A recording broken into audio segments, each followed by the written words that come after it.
late night last night. Got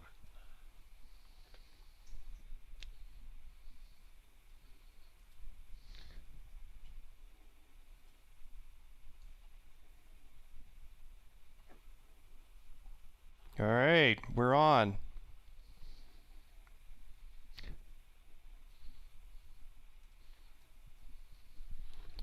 So hi everybody, thanks for dialing into our latest deep dive. Let me check some audio settings here. There we go. Nothing like hearing yourself 5 seconds late to make you crazy. Thanks for joining in. This is, I don't know, how many deep dives we done this year, guys? 7, 8? It'd be something like that. I was just muting my YouTube audio because all of a sudden I had a very crystal delay line going. It was good.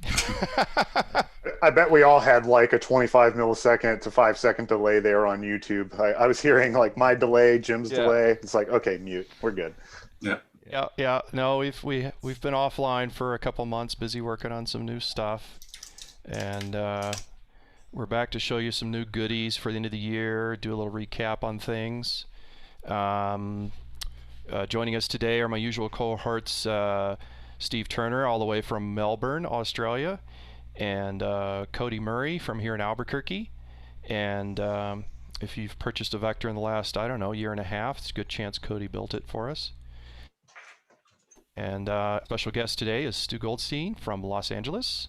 Hello. And he's, tell me, you're the co-founder of Club Eurorack on Clubhouse? Yes. CK Sample and I co-founded that moments after Clubhouse popped. And it got off to a really quick start.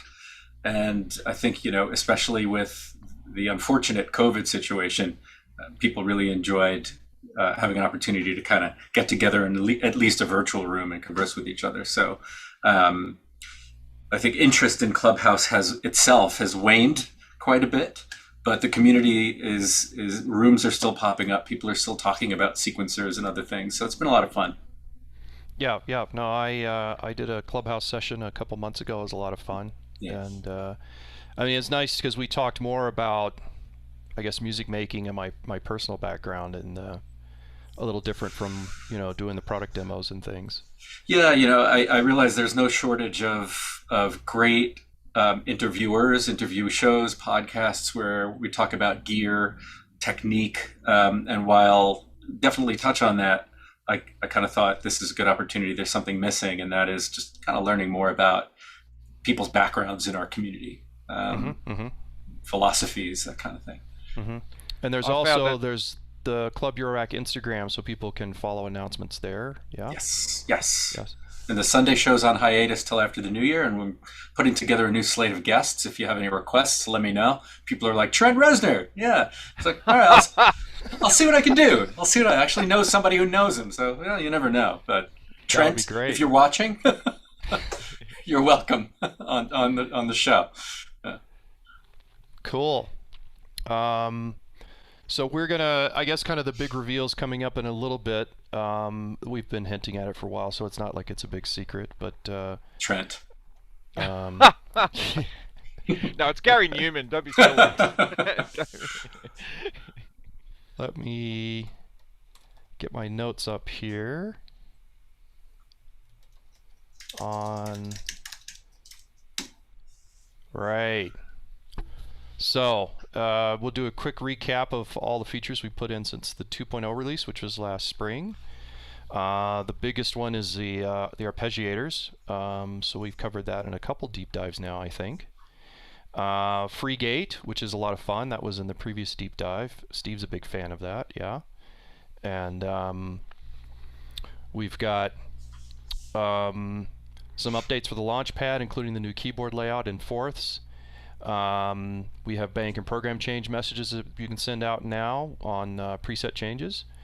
CC numbers, if you're adjusting those are now Q params, so that's actually a really handy little touch there.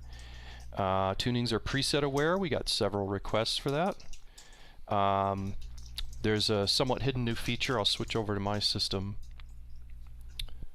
just so I could show that on the UI. Let me bring this up to Spotlight and wake this guy up. So on the sequence control page, the main page, we have our usual start, length, direction, reset, rate, and mode, and octave and semitone transpositions. And then we've rearranged the pages. There are now 4 pages, I think 5 for drum parts, and free gate is here on page 3, and also preset quantize, that's been here all the whole time. Also ROPC means reset on preset change, which is a nice trick if you want to do some improvisational stuff by switching between presets without having the pattern reset. And then the CCs are down here. Bank and program change messages are here. These are both cue parameters. And I should probably not send those right now. So those are some of the changes on the sequence control page. And there's some shortcuts for copy and paste for presets. That's also in the previous deep dive. And like a nice, it seems like a small feature, but it's really great if you're programming chords, is now custom chords can have 0 offsets and negative offsets, which is great when you're writing out a long chord patch. And I think we'll come back to that later in the afternoon. So Jim, yes, sir. Just by negative offsets there, you mean that traditionally, or in the past, the lowest note you would have in a chord was the bass note, which was shown by the lettered symbol in the chord step, and then your intervals would be 0 or plus from that. But now you can actually have your other notes, the other 3 notes in a custom chord, as being minus from the root note, which is a fantastic thing. Yes. And I've used that quite a bit in recent compositions because I've been building more and more complicated chord parts, and particularly if you want to sustain notes across steps and add notes and remove notes, that becomes really useful. So we might do a little demo of that later in the afternoon. Kind of the big thing today is for real-time grid mode, we've added a quantization option, which means that you can now record unquantized. And you can actually select a range of quantizations. So you can go from off, which means no quantization, to 20, 40, 60, 80, and full quantization. And depending on, you know, your personal finger drumming levels and so forth, you may want to keep quantization fairly high or have it off completely. I find that for drum parts, I tend to want to keep it around 60%, and then for melodic parts, maybe around 20 or 40, just depending on tempo, how quickly I'm trying to play, and so forth. So just to chat real quick about that. So the 20 to 100 quantized session or settings. Whenever that's applied to the vector, how is that replayed in data? Does that affect like the groove per step, or does it like percentage will push you to one step or another? Right. So the way that we handle timing, if you're playing between steps, is through the groove parameter. And I've got a drum pattern that, let me mute the other parts here.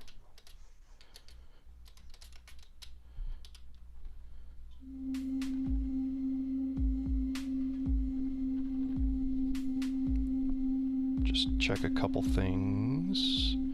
My drums, I've got a sustain.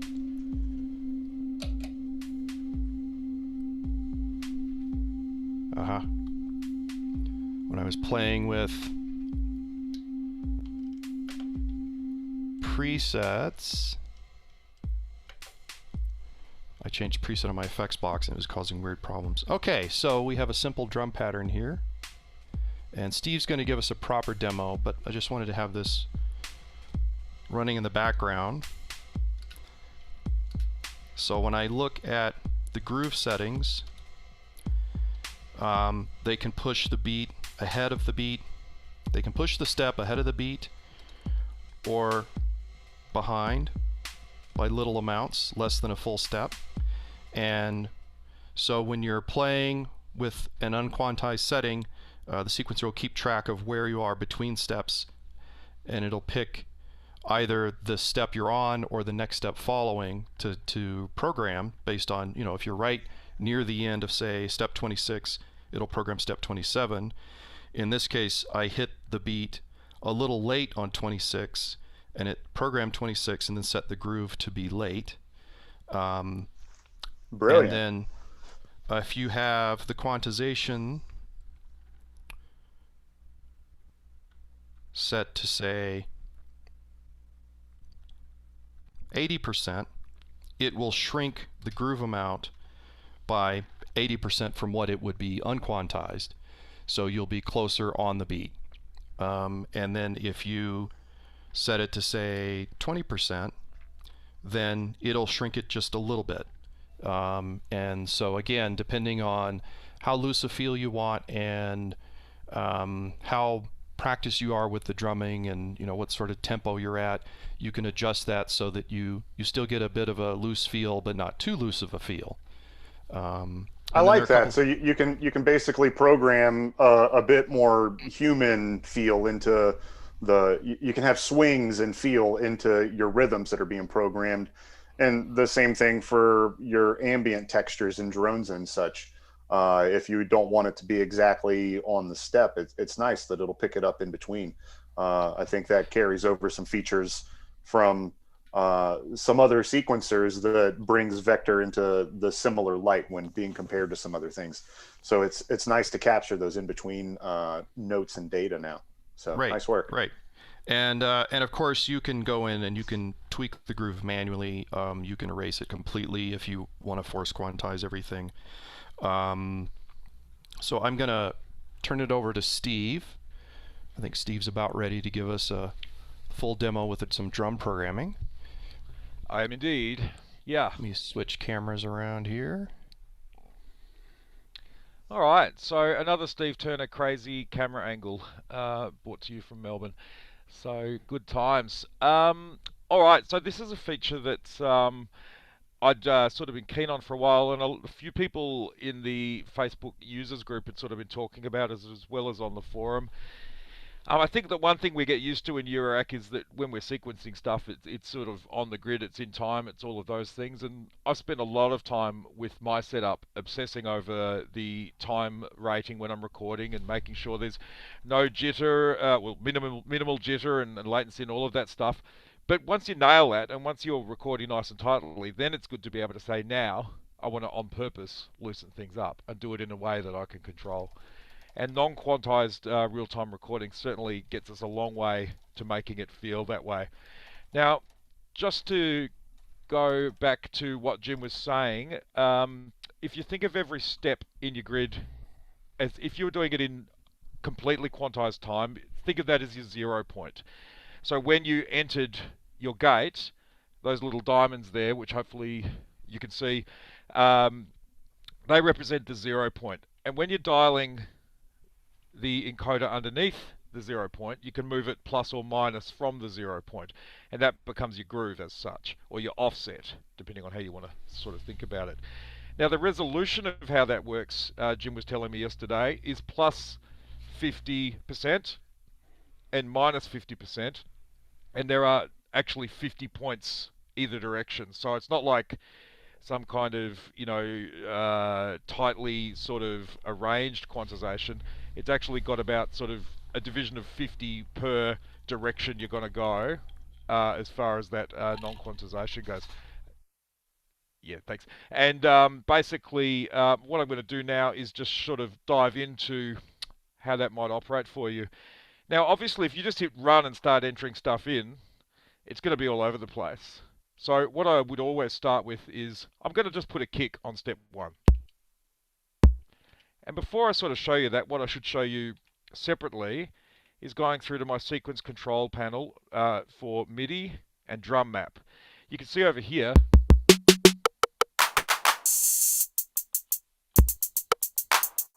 I can get some Phil Collins claps happening there. It'll be great. We'll all love it. So what you can see on my drum mapping here is that I've got voice 1 on part 7. So I'm in part 7, which is a 4-lane drum part. I've got voice 1 as C3.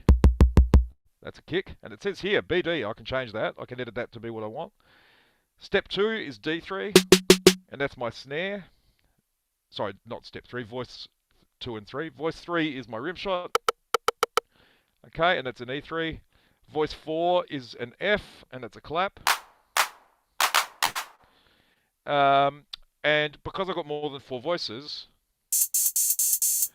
I go to part 8, and voice 1 is a G, and voice 2 is an A. So I'm controlling that via the input via keyboard mode on my launchpad. I could do it, but that's a bit awkward for me, at least. I like to have it nice like that. So what I'm going to do is go back to my part 7 and go back to my pitch. And as you can see, I've got the kick. Now I'm going to start entering stuff using the launchpad. The other thing I should show you is in record mode. I've got record mode on, real-time entry grid, USB-A, quantization at 20%. I like a loose feel when I'm entering in my non-quantized notes. I can always correct it later or clear it out and do it again. But for me, the whole point is to have it feeling a little bit more organic. Now, going back onto the launchpad, of course, over here, you probably won't be able to see it, but on the top of the launchpad, you can see that I've got the record modes enabled there. So without further ado, because I've just done a lot of preamble, let's record some drum hits.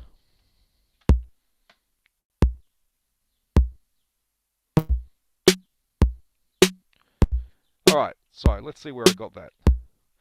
So that snare I hit there is a little bit after 0 in step 5, which is cool. What I'm going to do straight away is I'm going to shift and double. Sorry, I'm going to shift and double. So now I've got 16 steps, and I'm going to enter some more things.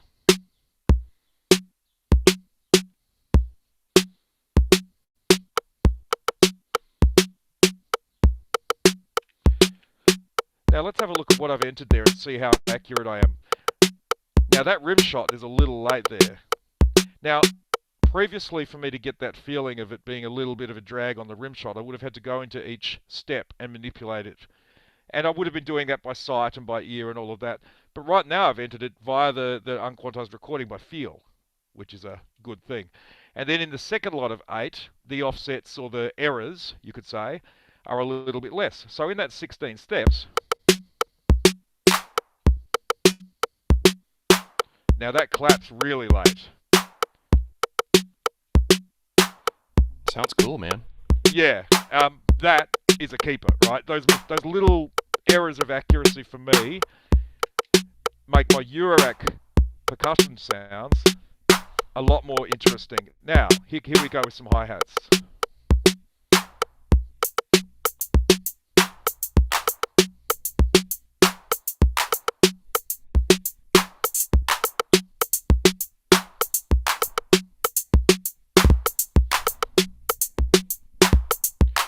Alright, now I completely messed up that kick line there. So well, I didn't really, I just don't like it that much. Which I guess is completely messed up. So I'm going to go and just get rid of that extra note. Let's have a look where I got the groove there. Oh yeah, that's way early. So I could correct that. It's alright, it's a bit bland. Let's take it early again. That's better. Midway. So that was me correcting something. Now let's say I love what I've done here, but I don't like the rim shots. Well, what I could have done is gone in individually and removed the rim shots, which are lane 3 on a voice part. So I could have just gone, and switched to this and just said turn it off or on.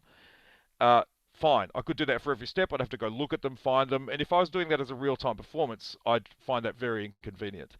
But a feature that Jim's put in, I can actually just nuke all of the rim shot sound. So what I do is it's lane 3. I go shift, edit, and push white button number 3, and all of a sudden, all of the lane 3 triggers or gates have disappeared. So there you go. So now I can re-input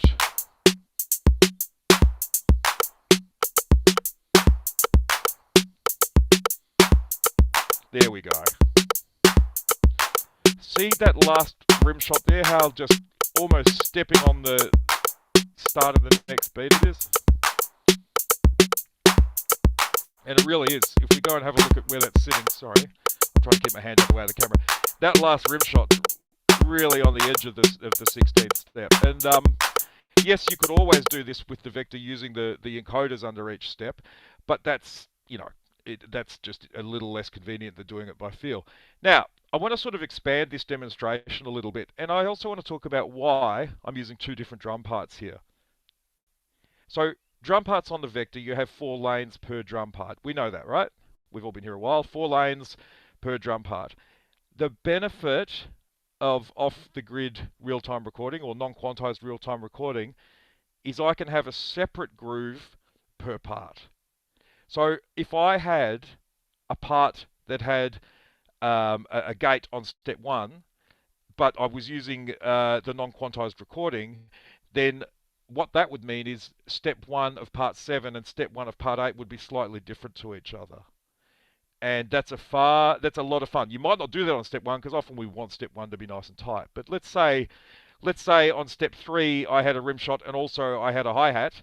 I could have them hitting at slightly different times when I have them split between both parts. Taking a step back, the main point is that when you have a part, you have one groove setting. Okay, so for part 7, all of the hits on step 5, as shown by this little diamond under the 5, will be slightly after the 0 point. So all of the lanes on step 5 in part 7 will be at that offset time. Whereas on part 8, they will be dead on. So you can see what I'm saying here. You get to layer up your groove offsets between the two parts. And let me show you what that means using a melodic voice. Well, actually, it's sort of a kick bass voice using my Western Precision Audio B2 kick bass voice. I might have mentioned that once or twice before. So what I'm going to do is hit play on my sequence. You're going to hear a pitched sort of kicky kind of sound come in, and it is dead on the grid. There is no it's just straight on, right? It's just your standard on the 0 point for that part. And what it'll show you, hopefully, is how that's going to sound when you've got an on-the-grid part versus 2 slightly offset parts. And here we go. I hit part instead of run. Here we go.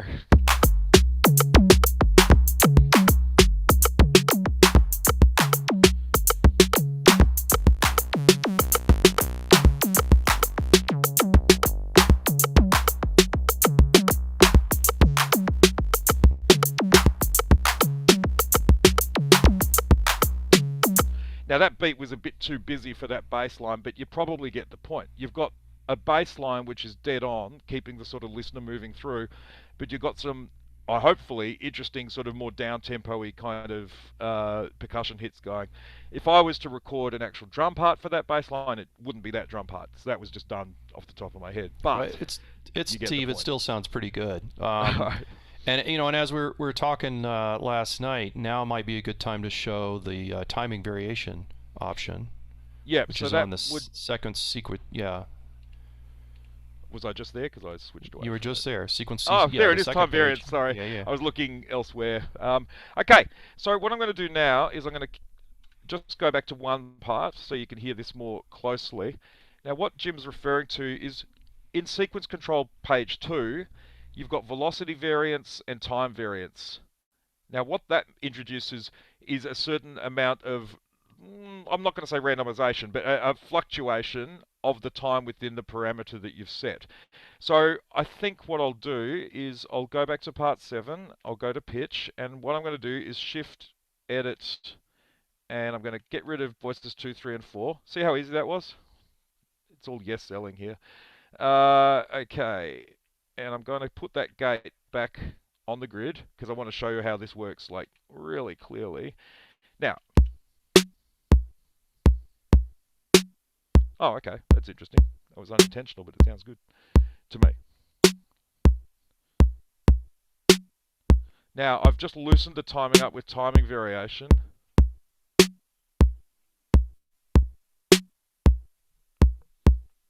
I'll put a couple of hits in.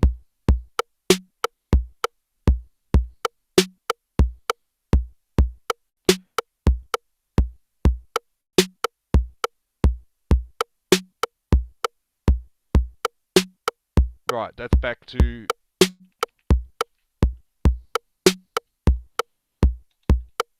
Yeah, I'm just correcting everything here. Now, the easiest way to get all of your quantization back to 0 is like this. Dial everything all the way to the left, and that evens it up in the grid, and then dial it back to the center again. And all of a sudden, you've got all of your steps on the 0 point. So, now if I go back to what we were actually demonstrating, which is this.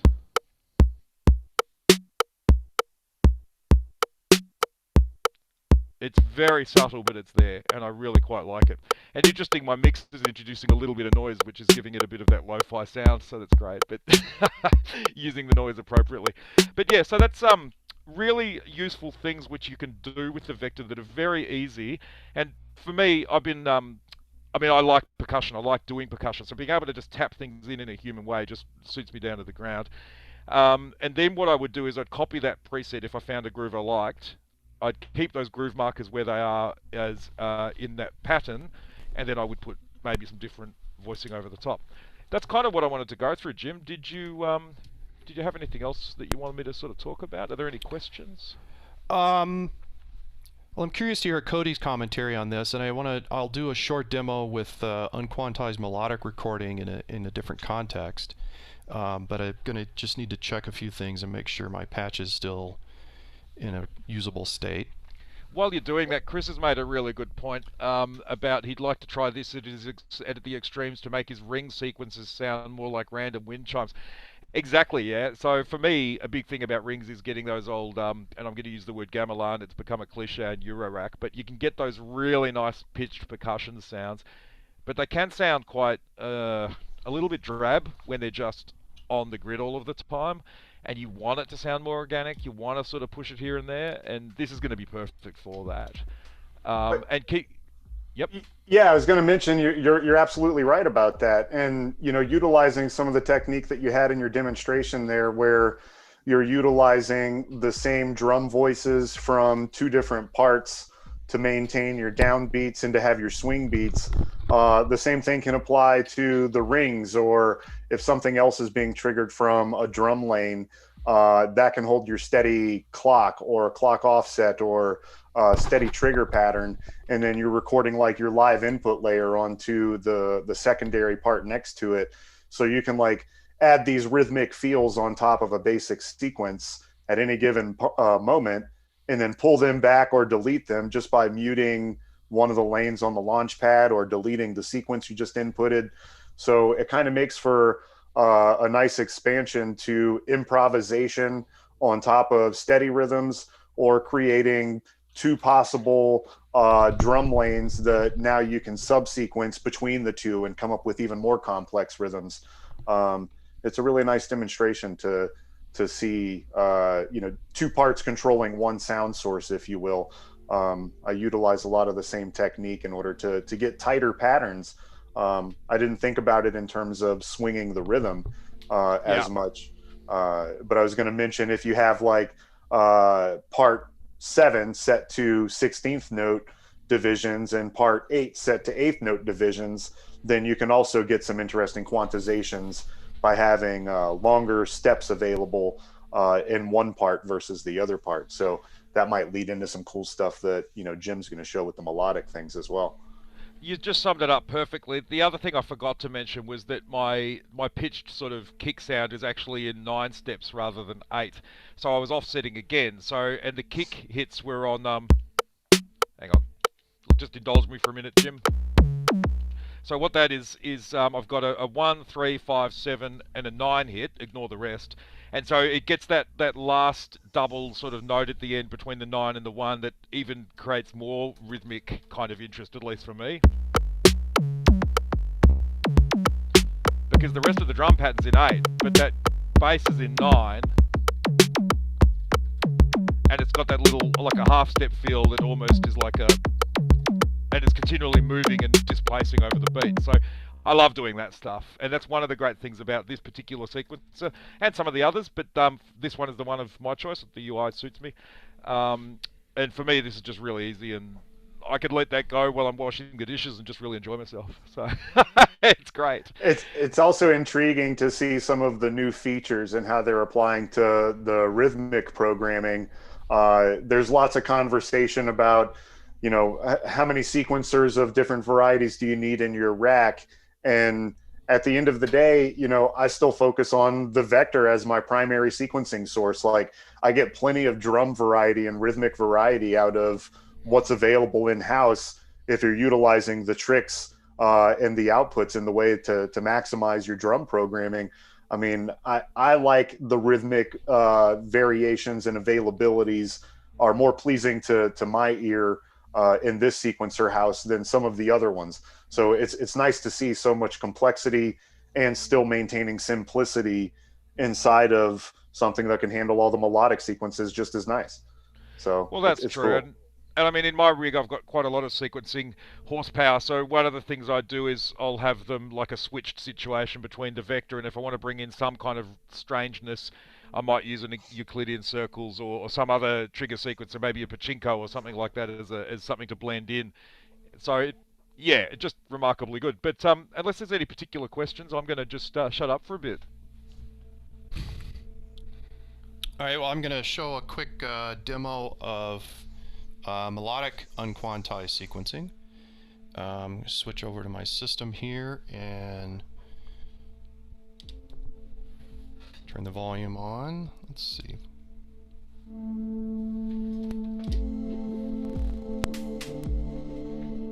How's the audio level for you guys? Good. All right. So I'm going to mute a few parts here and just look at the drum pattern for now. Somewhere I got a stuck note.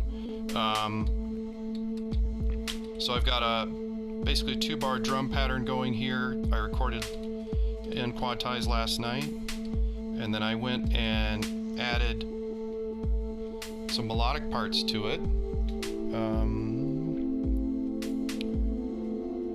Let me quickly fix a sound issue. This is what I get for not doing more live demos lately. So what I did is I set up 2 monophonic parts, actually 3, 5, 6, and 7. Part 5 is a 32-step part. Sorry, Jim. Yes, sorry sir. to interrupt your flow there, buddy. Would you mind just pinning your screen, please? Ah! Gosh, it took you guys That like old 2 chestnut. minutes to figure that out. Yeah. I asked you already, but I was on mute, so I guess that's not my fault. We are out of practice, man. Got to get back into it.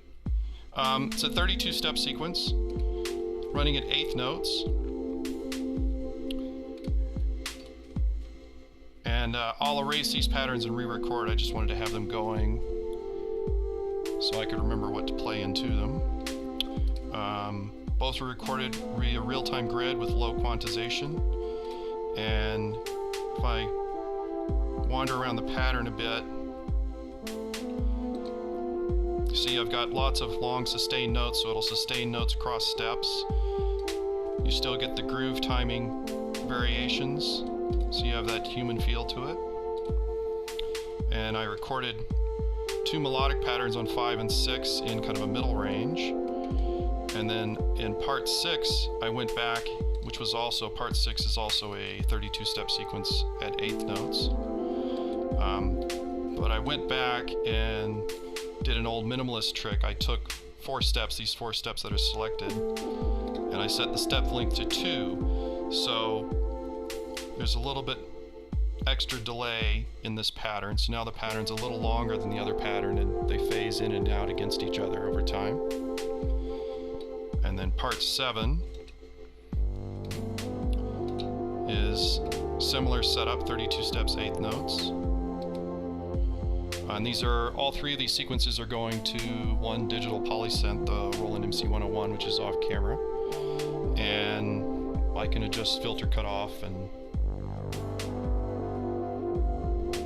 real time. And if I want re-record everything, I'll just mute 6 and 7 for now. Go to part 5, and I'm going to clear out this pattern. Make sure I have the record mode on the real-time grid. Make sure I've turned off recording for the other parts.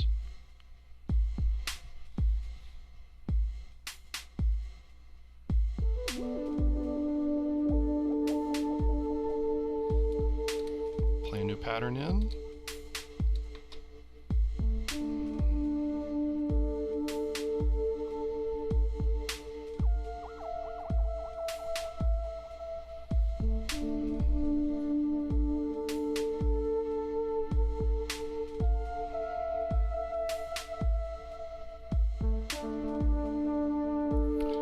Go over to part 6.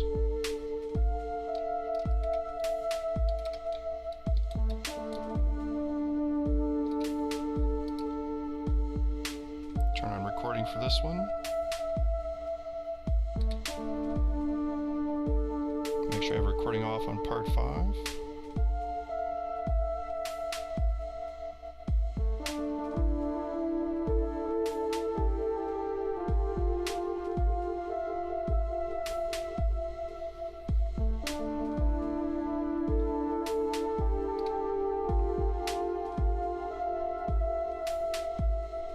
If I want to desynchronize these parts, just find a few empty steps, select those, make it a little longer.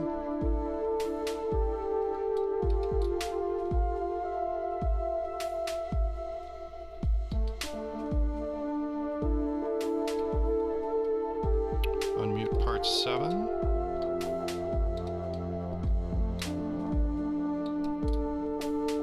Clear that one out. Turn on recording for that one.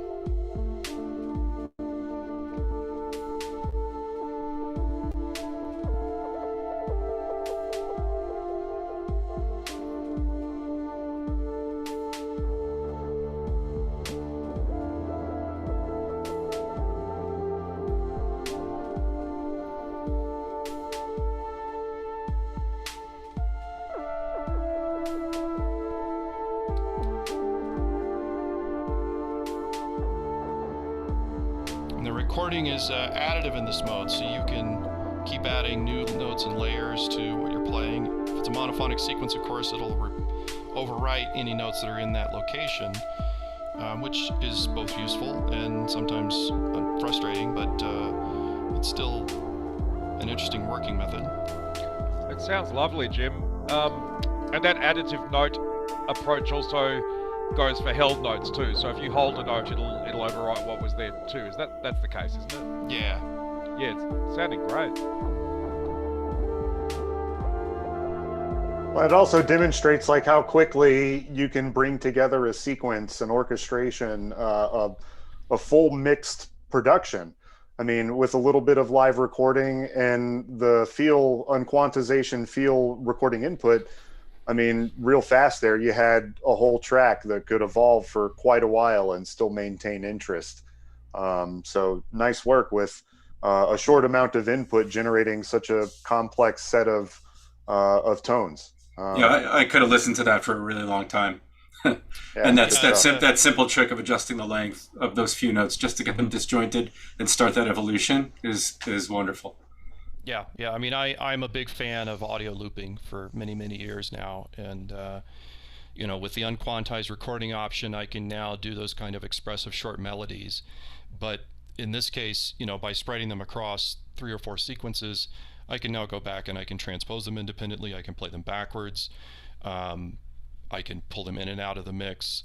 Just lots of nice options there. And with your Launchpad, you can turn individual notes on and off and make a chord a single note pattern, or vice versa. Turn it into a nice progressive piece. So it's cool how it all integrates. Yeah. One little trick that may not have been apparent. Let me switch back to system camera and remember to spotlight. Is before, and we're still working out the details on how this is going to work, but in the previous builds, when you did shift clear to erase a pattern, it erased all the notes as well as your sequence control settings. And with this build, we're going with shift clear erases the notes all the step values, but your sequence control settings stay the same. So 32 steps quarter note, whereas before it'd be reset to 8 steps and 16th notes. And obviously for real-time recording, you need to be able to quickly clear out a recording without changing these other settings. And so this has been really handy. I think what we're going to do is reserve Shift Edit Clear to absolutely really erase everything, and keep Shift Clear to just erase the pattern. And I know some people want a little bit extra guard on Shift Clear altogether, so we're still mulling over some ideas for that. Hey, Jim, somebody earlier in this Q&A asked when there might be a new manual that will capture some of these new functions. What do you think? We're going to be working on that probably the next couple weeks. There'll be probably just a printed addendum that people can download, and I'll start printing them out and adding into the manuals. Yeah, so pretty soon now, because the arpeggiator functions, there's a lot going on there. And there's, there aren't a lot of changes in the UI for this unquantized recording, but there are some details in terms of how to use it effectively, mixing in with the timing variation, being able to edit the grooves and so forth. It is interesting that all of these small changes, you could say, the small individual changes, aggregate up to quite a large performance bonus and sort of input bonus. It's really just great to see all of these features coming along. And the lane erasure one was just one that, like we talked about earlier in the week, and I think the next day you're like, yeah, try this build, see if it works. I'm like, yeah, that works. I love it. Yeah. Why didn't we always have this? It's great. Yeah. I mean, it is a bit of the hidden key thing, right? But one of the things we want to add is a little help screen. So wherever you are, you can say push and hold Shift, and it'll bring up the help screen and show you some of those things. And when we update the manual, we'll update all of the pages. I think there's a page or two that has keyboard shortcuts on there, and so we'll be adding those to theirs. But it is very handy, and if you're doing a lot of real-time recording, those things become second nature. And yeah, so yeah, it's fun. I've been having a lot of fun playing with it. So Steve, we got a couple more things to work out. You can occasionally get a flam when you're programming drums, and we're going to make sure to polish those out and then get this posted on the website next week. And so yeah, let's turn our attention over to Stu here, who's joined us on this Saturday afternoon. And we've already talked a little bit about Clubhouse. Stu, tell us a little bit about your musical background, because I only just met you in person at NobCon this year, and I know a little bit, but I'm particularly curious how you got into Eurorack and electronic music. Sure. It was actually quite rather by accident. I started out very, very young with classical music, age 3, age 4, and played competitively and pretty seriously my whole life. Kind of slowed down in my 20s. Yeah. And so you play piano then, yeah? Oh yeah. Classical piano, Chopin, Rachmaninoff, all that good stuff.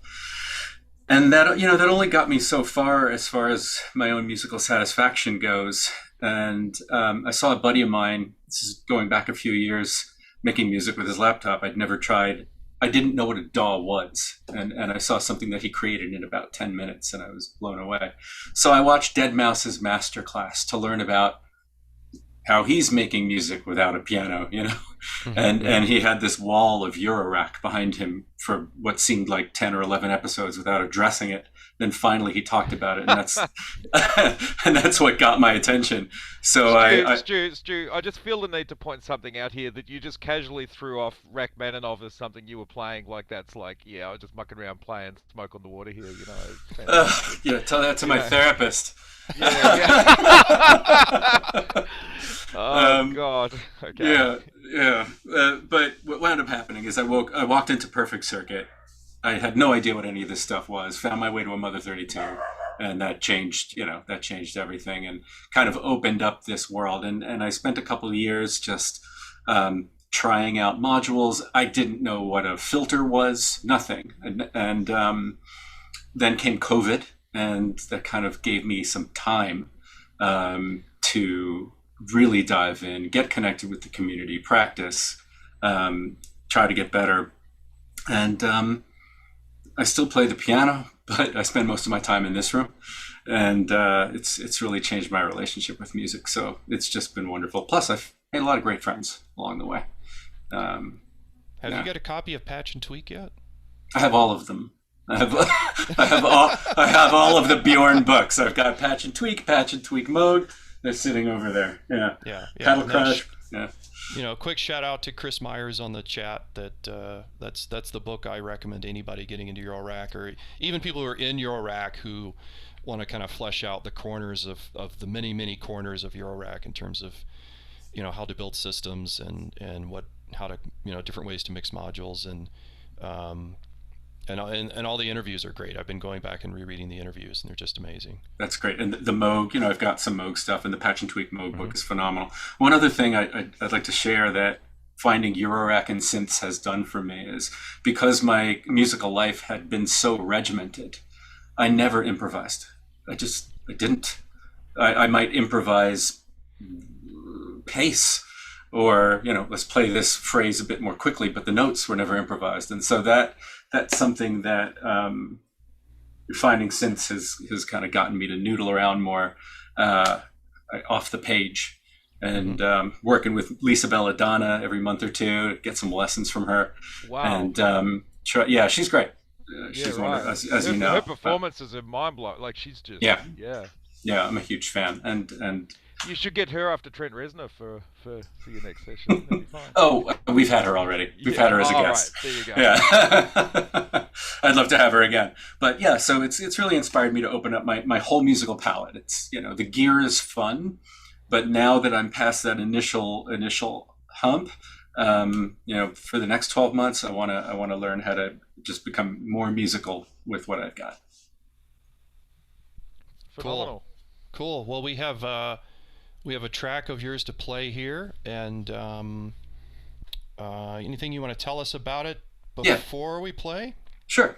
I bought the Vector soon after NobCon, after we met, and life got really busy. So I wanted to give an example of what you can do with the Vector without touching the arpeggiator, without the new functionality that you mentioned. What you can do when you take Vector out of the box, create some sequences with varying lengths, throw some sub-sequences on them, control some other gear with MIDI, and just you can get something that's interesting very, very quickly. So that's all this demo is. I'm working on a much more subtle piece that I'll post and tag. That'll be a bit longer. I think this one runs about 7 minutes. But this is really, really basic functionality, and I wanted to show how much fun it is to play with that Launchpad in real time. It really opens it up as an instrument. Yeah, no, the first time, actually both times I've watched it, the Launchpad editing is just kind of mind-blowing how quickly you're able to move things around like that. Thanks. So with no further delay, make sure I got the sound settings right here for screen share. We'll all mute ourselves. And here we go.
Nicely done.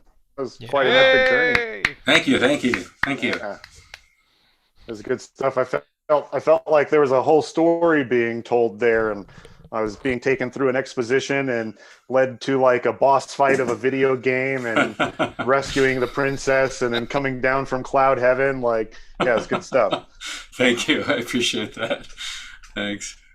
Have you been licking your Buchla modules again, Cody? Or naughty.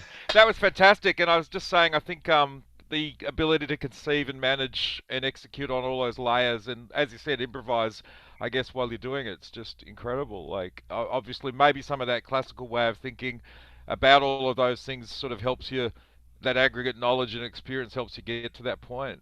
I don't know. Maybe it just means you still need more therapy to work. It may be, but what really struck me is honestly just making sequences. Just, I talked about this on an earlier Zoom call today. I'm reading through Effortless Mastery by Kenny Werner, which is an excellent book for musicians, artists. Just making a sequence and seeing where that goes. Let's make another sequence in the same scale and change its length and throw some modulation on it. Out of the box, just experimenting with modulation and length. That alone will get musical results. So I'm really, really impressed with the Vector so far. And this off the grid capability now is that's a game changer. And to your point, I was going to say to your point there, Stu, like with the off the grid quantization and being able to, possibly chain together some melodic sequences of different length and different modulations. Sometimes, like if I'm approaching the palette and I only have one idea, just taking that same idea and duplicating it and modulating it like you were talking about, now I got two ideas. Modulating a little bit more, now you got three ideas. And before you know it, you got a whole song of things that you can improv between. And sometimes in sequencing world, like I can get stuck like listening to the same sequence for an hour.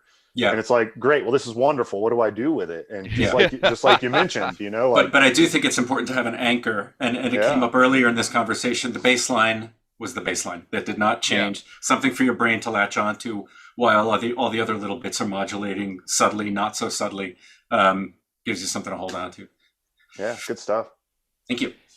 I think Bill Smith asked in the chat if you'd changed any of the sort of patterns together, and it turns out you hadn't. So you really were sticking to the nuts and bolts, fundamental capabilities, which I think is powerful. Because I've had my Vector since it was just a monophonic synthesizer. Sorry, monophonic sequencer. So it wasn't a synthesizer ever.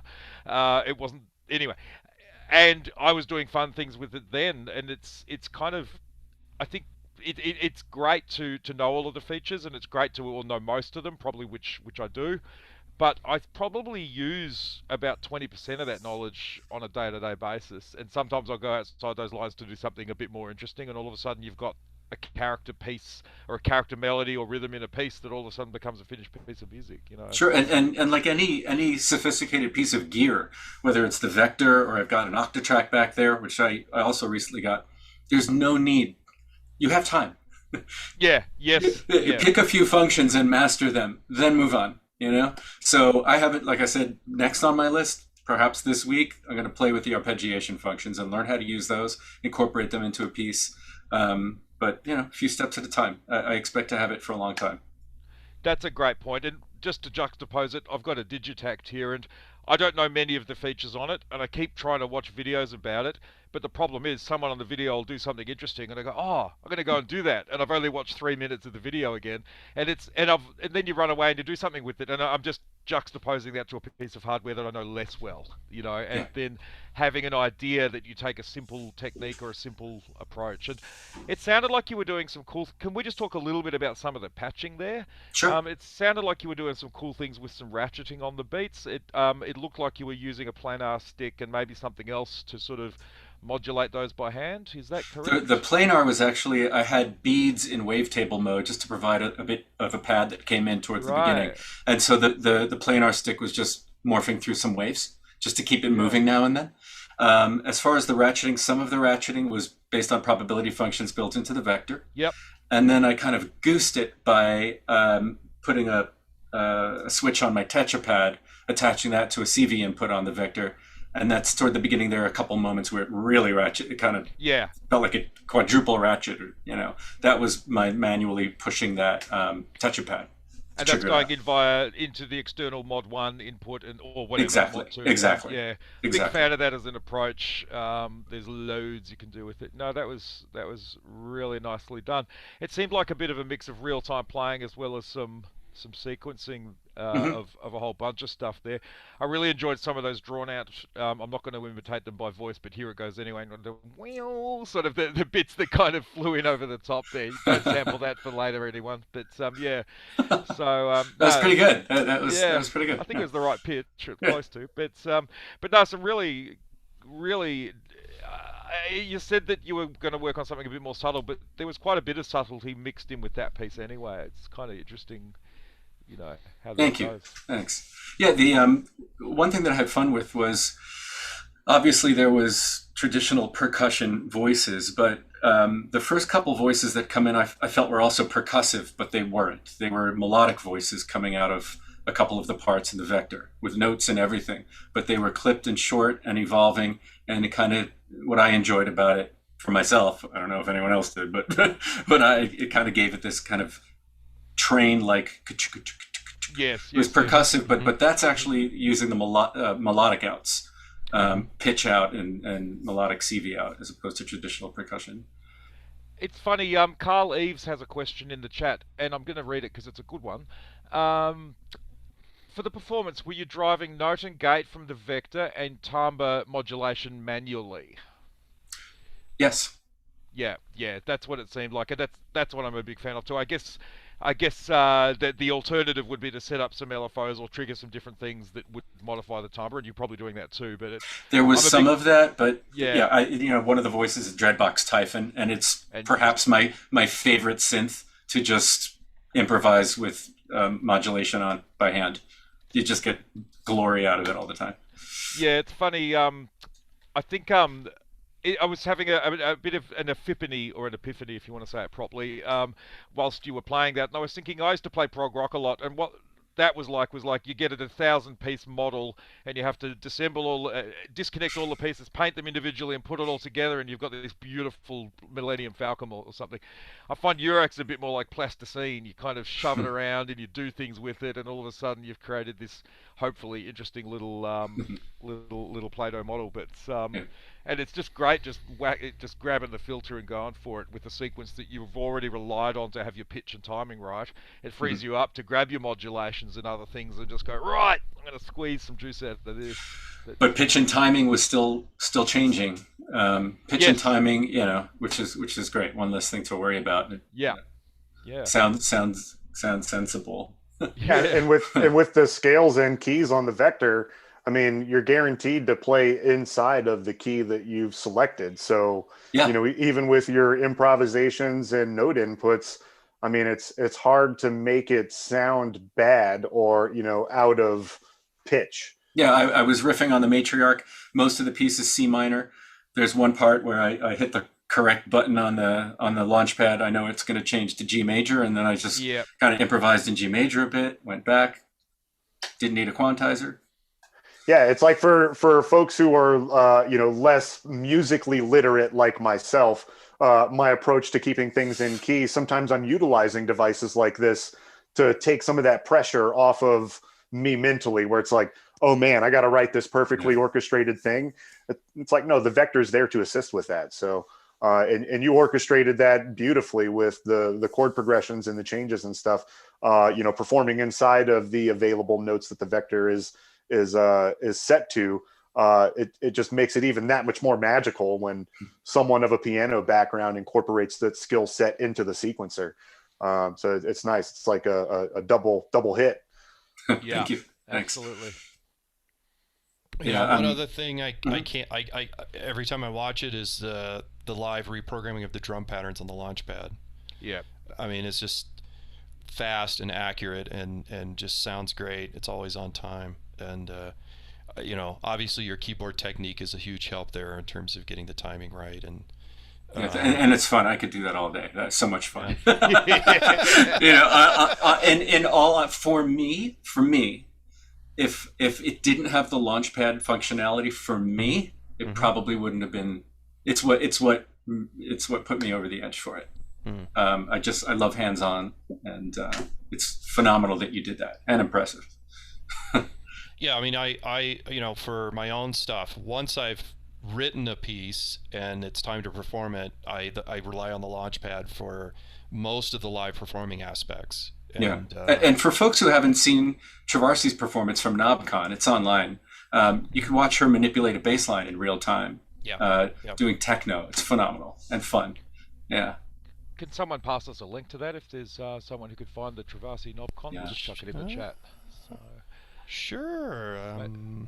Maybe someone in the chat's probably gonna. I think Travarsi's online actually. But yeah. And you hate Moog, obviously. Yeah.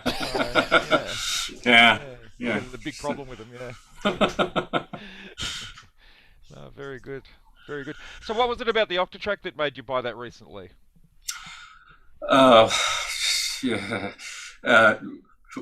Somebody at Perfect Circuit, when I first walked in, I told you about my first moment walking into Perfect Circuit. One of the guys pulled me aside who worked there and said, "Forget all this stuff, just get an Octatrack."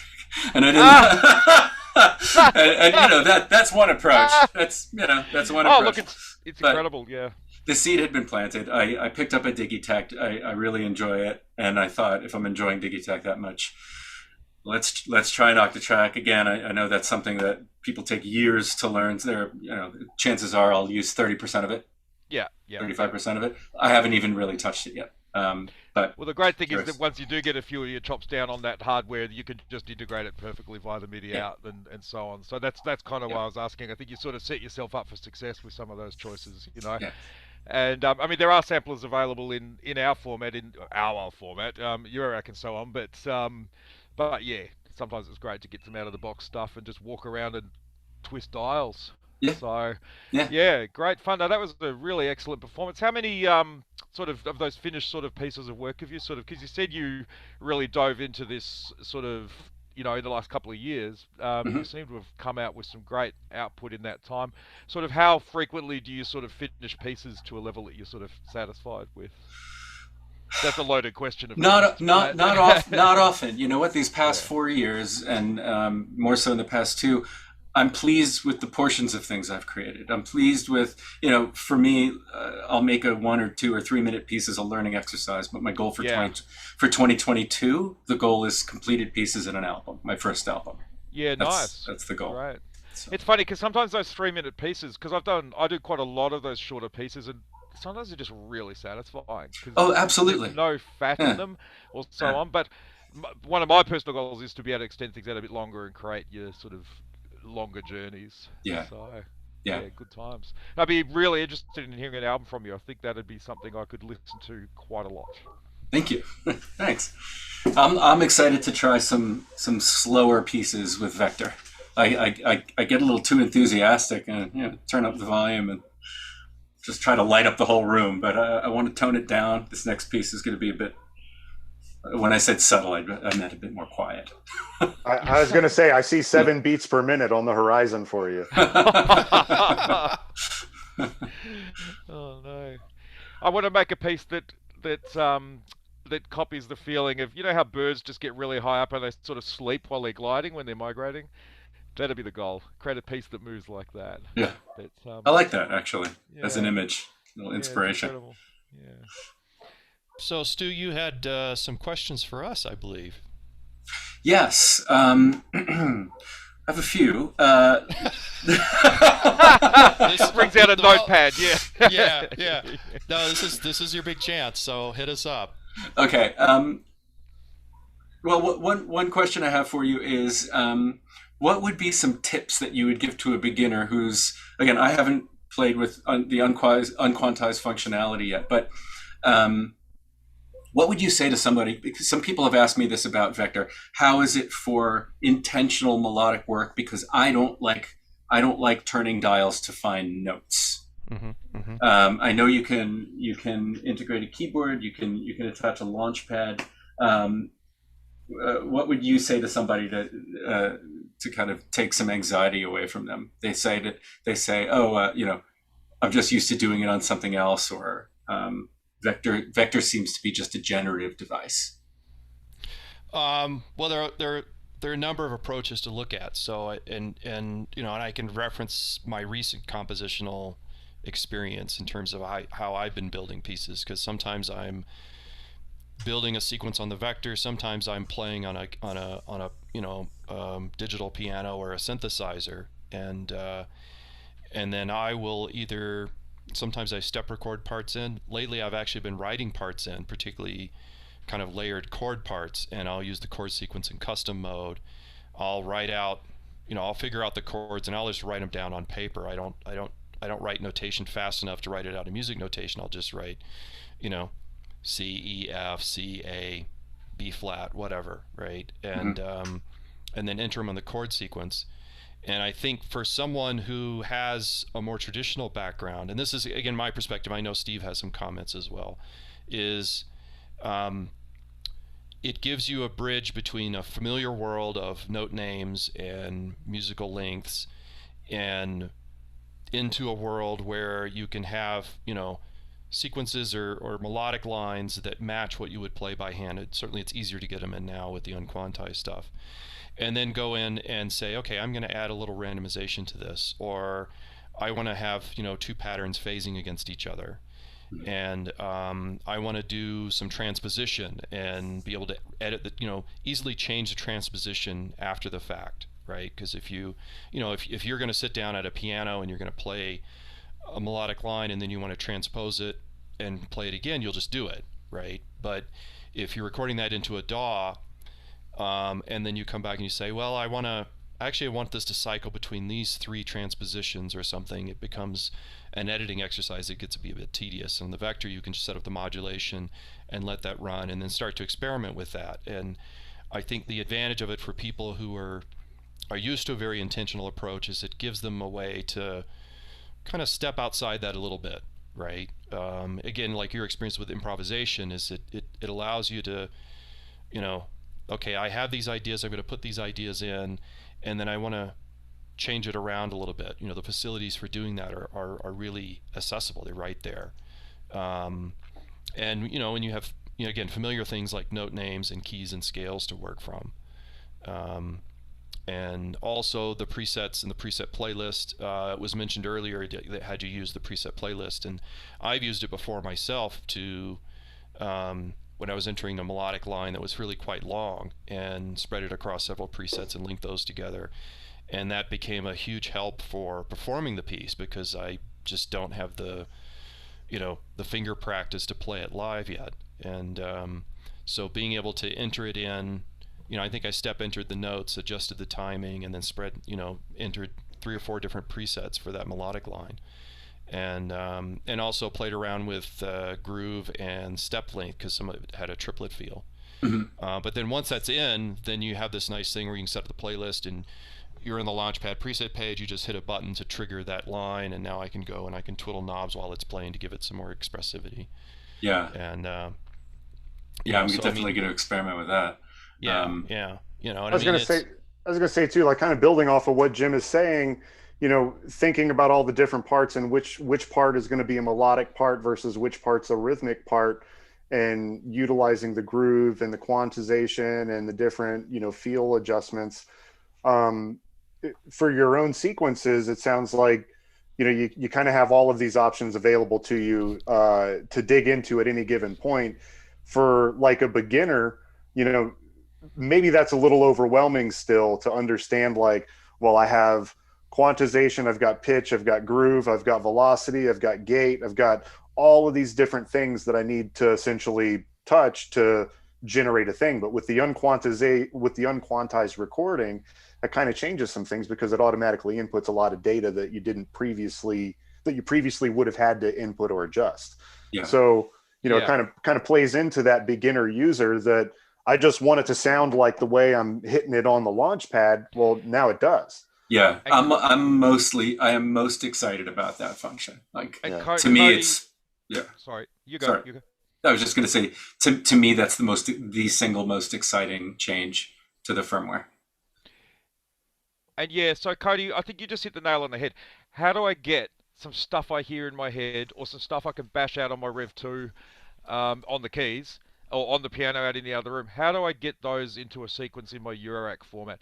And going back to the original question, the question that you sort of asked there, Stu, it's pretty easy. It's no harder or no easier, particularly I've found than any other decent sort of sophisticated sequencing device. What I would generally do, say if I'm practicing something on the piano, and I shouldn't be talking about that with you in the room because I'm a hack, but say I've got a melody or something I like to play, I come in on the Rev 2 and I'll learn it, just play it on the Rev 2, get the sounds right. I'll take a MIDI out of the Rev 2, just sitting over here. I'll plug it into the MIDI input on my jack expander. I'll set up a part as either monophonic. Let's talk about monophonic to start with the correct musical division of time, because I want to make sure, obviously, that the steps count that I'm using and the speed at which they go past is going to match the beat and the musical division and so on. Once I've got that, I'll start going into the real-time recording. And prior to last week, of course, I was doing it on the grid. So I would just practice it a few times and enter it in. And I was absolutely stymied by something a few weeks ago when I was doing a piece of music, because I was playing a melody on the Rev 2 and I thought, oh, I'll just go sequence that on the Vector, and I was dialing things and I was doing this and that. I just couldn't get it. I don't know why. It was one of those things where I just couldn't program the thing using the interface, and I thought, you know what, I'll just get a MIDI cable and play it. And I think first take it was in, and I realized I'd been trying to program a beat on the wrong subdivision in a step. I'd been doing it on the off beat on the and rather than the, you know what I mean. The 16th was the wrong 16th, and I was completely off. But when I was sequencing it, I was thinking, oh, is this a triplet? Is this something else? No, idiot, you've just put it on the wrong step. And of course, when I played it in using the keys, it just sat there perfectly. I was like, oh, that was easy. Yeah. And that's the easiest approach, is the right approach for me when I'm writing. I have a melody, I want to record it. If I can't do it within 10-20 seconds using the interface, I'll just plug it in to MIDI and play it in via a more traditional control interface. And that could be the launch pad, or it could be my proper keyboard over here, or whatever.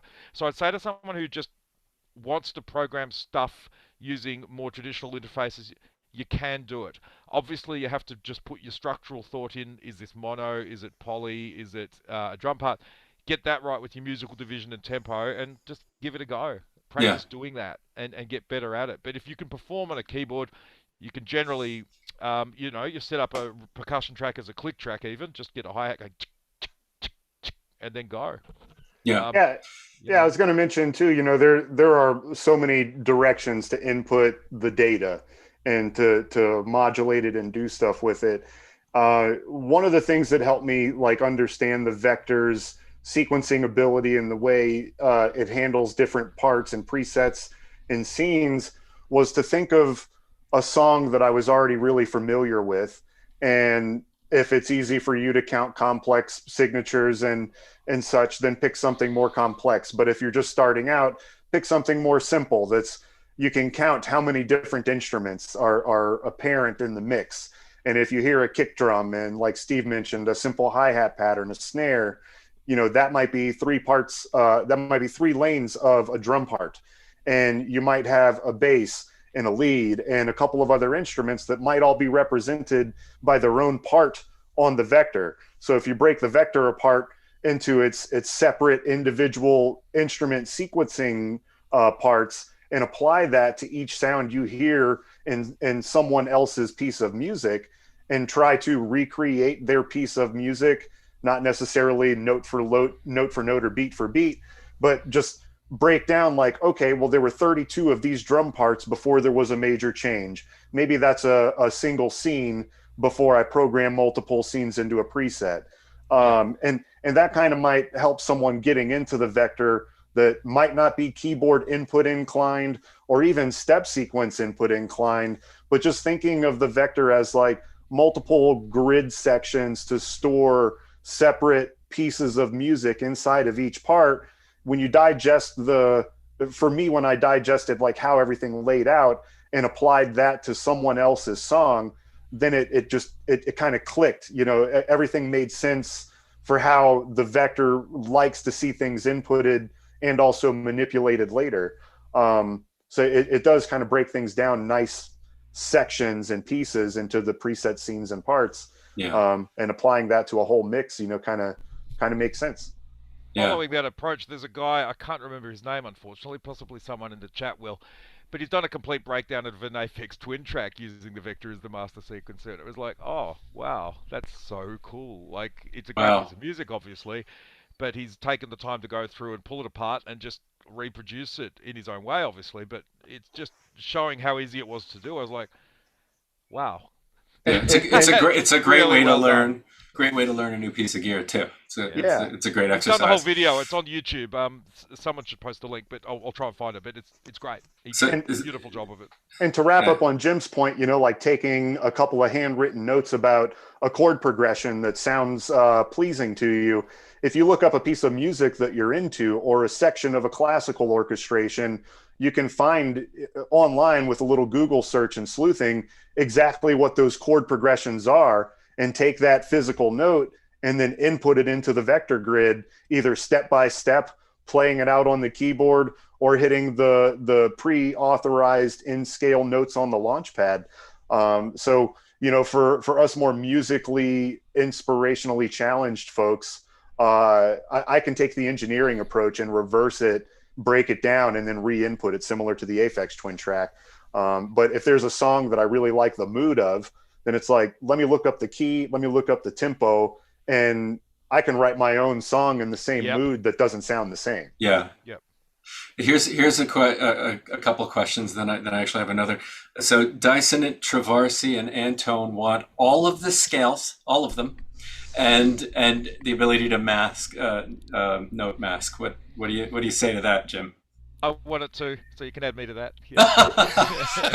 +2. Yeah. Extra on the blues minor scales, by the way. Yeah. No, we can. So there are kind of three things there.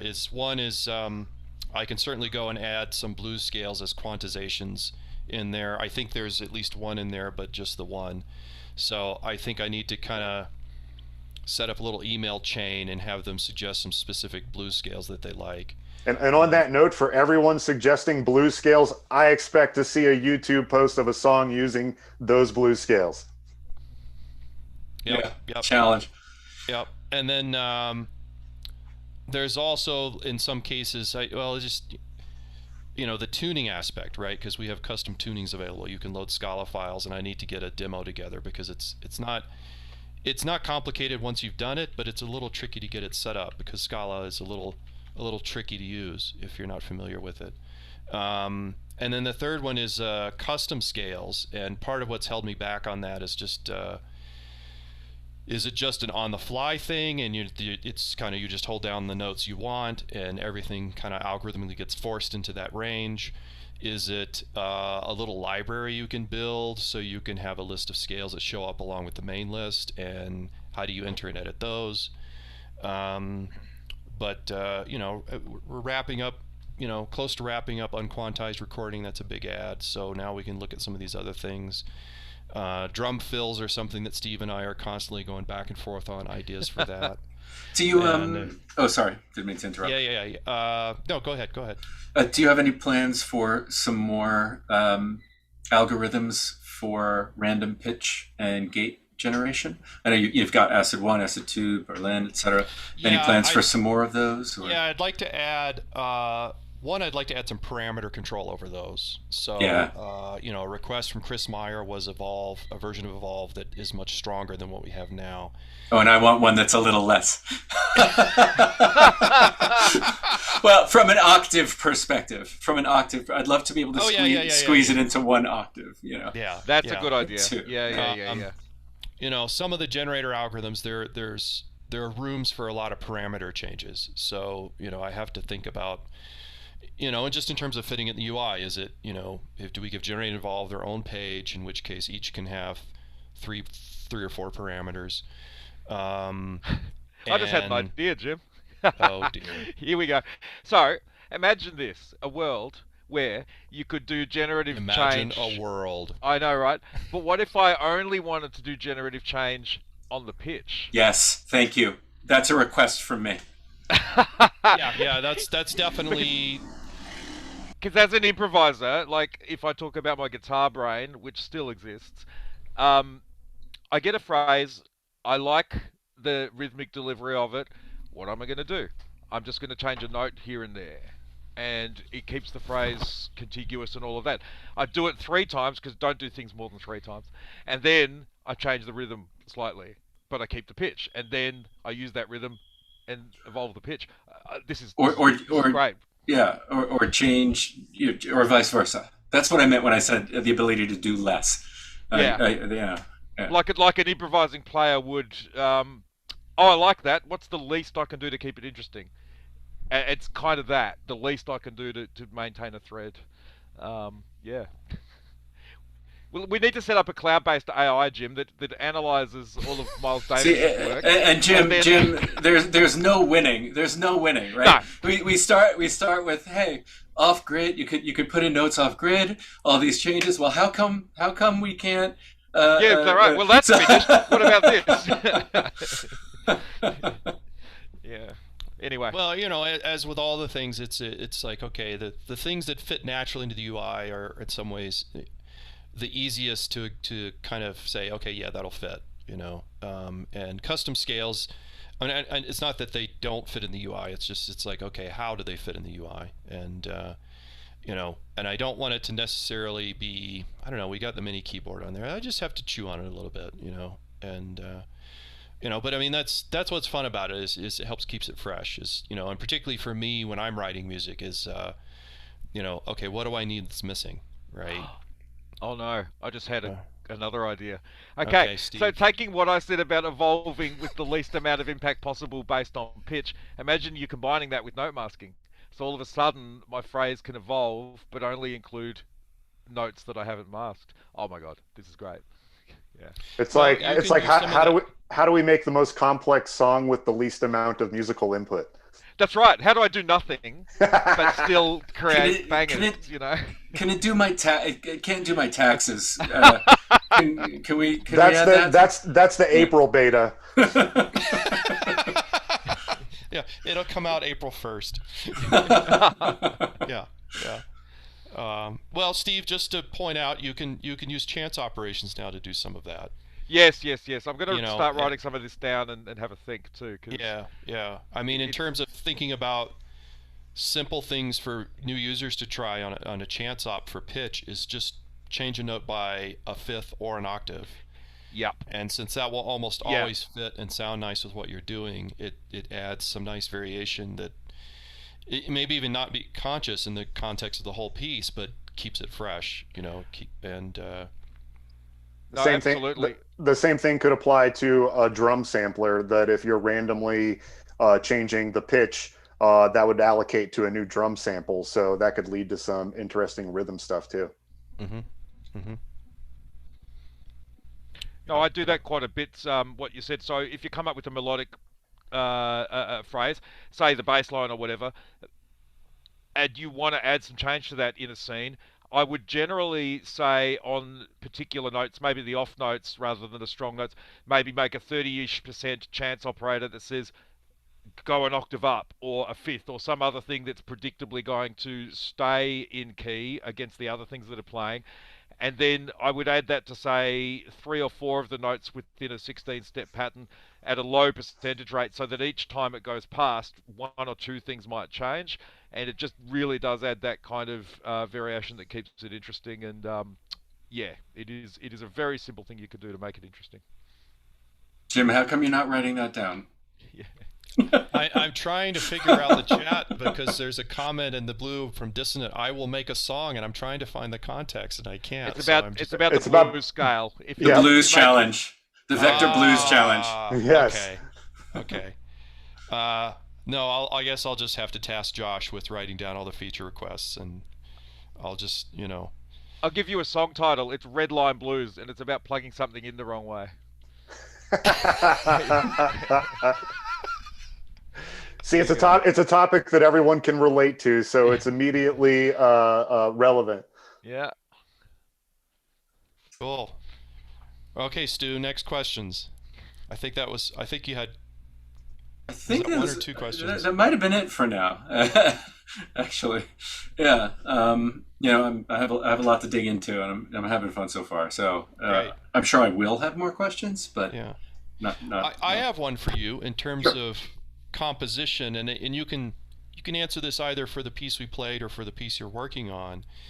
Is what's kind of your approach to this? Do you start with specific ideas and then come to the system and start to work them out? Do you start with, just some, a few notes here or that? How do you decide, like for the, the piece you just did, how did you decide it was going to be C minor? 50-50 my approach. So sometimes I'll have a fairly concrete starting point in my head, whether it's a melody or a beat. I'll be walking along somewhere and I'll sing badly into a recorder so that when I get back into the studio, I can get started. This piece actually started, this was never meant to be the piece for this stream. I was just practicing and seeing where things went, and I was having fun with it. So really varies. I think because of my regimented background, it's difficult for me to completely shed all structure, and I like my pieces to combine structure with a dash of experiment, and find some balance that works for me that way. And Vector's really perfect for that. So yeah, that's flip a coin. Okay. Yeah. Or use a chance hops. Or exactly. Yeah. I love it. Yeah. Cool. But that's the thing. Sorry, you go, Jim. Oh, okay. I'm really looking forward to hearing the next piece. Thank you. Yeah, the next piece is more informed by the classical background. I do find myself routinely starting simple, going on a little journey, and like Lord of the Rings, returning back home to the Shire when it's all over, and either happy or licking our wounds. So, and do all your friends jump on a boat and piss off and leave you behind? Because that's kind of the Lord of the Rings ending, wasn't it? Spoiler alert! I'm sorry if you haven't read the book at this point. I was gonna say, I knew you were telling a story with your music. I knew it. What friends? Yeah, that's it, right? Well, there's the mother, there's the matriarch, there's exactly the D-fam. Got the whole family. I don't need friends. Yeah. But that's the thing about electronic music in general, and not just Eurorack, but I come from a completely different background, much like probably everyone. We didn't just get born playing electronic music, and often the first instrument we bought wasn't a matriarch or an electron or something. You don't have to throw away everything you've learned already, and nor should you. Like it generally will inform what we do with what we're doing with this stuff. And I've felt a little bit intimidated at first, like, I'm going to have to start thinking differently. I'm going to have to just rebuild my brain completely. And there is a little bit of that, but also all that aggregate stuff you as a human being have accumulated. It's not baggage that you'll be tripping over. It's leverage and rungs on the ladder that are going to get you to where you want to go. Absolutely. Anyway, that's my bit of philosophy for the day. Yeah, and I think something that is great about Eurorack is that it doesn't necessarily push you into a certain genre, right? It allows you to mix genres. It allows you to create new ones. We did a local show here in September, and it was amazing the variety. We had, I think, 5 different acts play. The variety of music we had, all from modular setups, and none of them completely fit into any specific genre. I mean, I had somebody ask me after, so what do you call this music? It's like, it's kind of many different kinds of musics, and that's what's great. It's all this new territory. Yeah, absolutely. If I didn't have to eat, drink, or go to the bathroom, I wouldn't leave this room, really. I think there's a module for that. It might be a couple of modules, but in a case that you can't resell. But that's how you start a pandemic. But yeah. Have we got any more questions in the chat that we've missed? I feel we've caught them. Yeah. So we're starting to wind down a little bit here. So anybody in the chat has a question or we've gone through a fair number of feature requests, but anything else? Of course, you can find us on the 512 Facebook group. 512, it's Vector Sequencer users, right? Yeah, I think I should know. 512 vector sequencer users. Yeah, that's it. Carl Eves asked if additional chance hops have been added. Not lately. We've got a few kind of in mind. Like to do a few more things for drums. I think there's a vague possibility of having a ratchet for drums that is lane specific. Cool. Yeah. Yeah, that's something that is on a list somewhere that I don't think we've talked about much. We were talking about something about chaining chance hops too, but that's high in the sky. Sorry. No, that's fine. That's fine. Yeah. So Steve's idea is that you can have a set of 3 chance ops, and they're linked. And the first one sets a probability that is inherited by the others, the following ones. So if you say we want to do a fill, you set the chance op probability on the first of say 3 or 4 steps, and if they're linked, then all 4 happen or none of them happen. And that's actually somewhat similar to an idea I had last night, which for real-time recording is if you have say 3 steps tied together with the same pitch, and you go to edit the pitch on the first step, the other 2 should probably follow that, because you may, particularly with real-time grid, because you're likely to have notes spread out over several steps. That allows you to go back and say, oh, I want to edit the pitch of this note, except the note extends across 4 steps. Yeah. So, you can do that. It is one of those. Yes, that'd be fantastic, because it is a user interface. So when you go, I want to change that note. Oh, I did. Oh, no, I didn't. It's like, I got the first one, but not the rest. Yeah, I mean, a workaround right now is to select those steps and edit them together. But that doesn't work if you're doing an external transposition and so forth. So that's something that's on my list to try and figure out in the next few days. Hey, most importantly, Carl Eves is asking, can he get a Vector t-shirt by Christmas? I got mine. It's just I'm wearing a Travasi one today because I knew she'd be around. But send me an email, jim@512.com. I'll put that in the... we get them done through Printful, and I haven't checked, but usually it takes them about 7 or 8 days to get them printed, and then they'll get sent out. And I think they are, at least for U.S. shipping, around just over $20. Yeah, right. Someone has asked about the possibility of changing scenes with CV. Ooh. Set a 25-minute LFO and go have a cup of coffee, and just, the audience is rapt. That's a possibility. I know I have a long list of things we want to add to modulation, for example, targeting groove from modulation, and from internal modulation from the subsequencers, but also from external CV.